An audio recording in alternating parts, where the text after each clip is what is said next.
क्या क्या पढ़ा बच्चों अभी तक? प्रकृति संख्या, पूर्ण संख्या, पूर्वक संख्या, पूर्णांक संख्या। अब क्या पढ़ने की बारी आई? सम संख्या, विषम संख्या, सम संख्या और विषम विषम संख्या।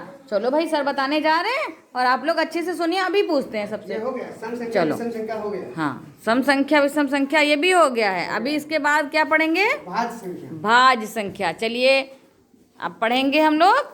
सभी सारे बच्चे साथ में बोलेंगे। क्या पढ़ेंगे? भाज्य संख्या। भाज्य संख्या। चलिए भाई। भाज्य संख्या किसे कहते हैं? जो स्वयं और एक के अलावा स्वयं संख्या कोई है, मान लो कोई संख्या मान लो स्वयं है ना, स्वयं से कटे और एक से कटे, एक के अलावा अगर तीसरी संख्या से कट रही तो उसे क्या कहेंगे? भाज्य संख्या। क्या कहेंगे? भाज्य संख्या। समझा? कम से कम कितने फैक्टर होना चाहिए? गुणज 3। हाँ, थोड़ा सही बोला। कितने फैक्टर होना चाहिए? 3। कम से कम 3 होना चाहिए। ज्यादा ज्यादा हो जाए कोई दिक्कत नहीं। कम से कम कितने फैक्टर होना चाहिए? 3। यानी स्वयं से कटे, एक से कटे, एक के अलावा तीसरे नंबर से भी कटे, उसे क्या कहेंगे? भाज्य संख्या। क्या कहेंगे? भाज्य संख्या। तो आइए देखते हैं भाज्य संख्या कौन कौन सी।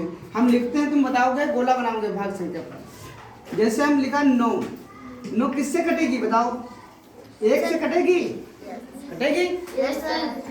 3 से कटेगी? Yes sir. 9 से कटेगी? यस तो इसके फैक्टर कितने हैं? 1 2 3 है। तो ये भाज्य संख्या है कि नहीं है? सर है।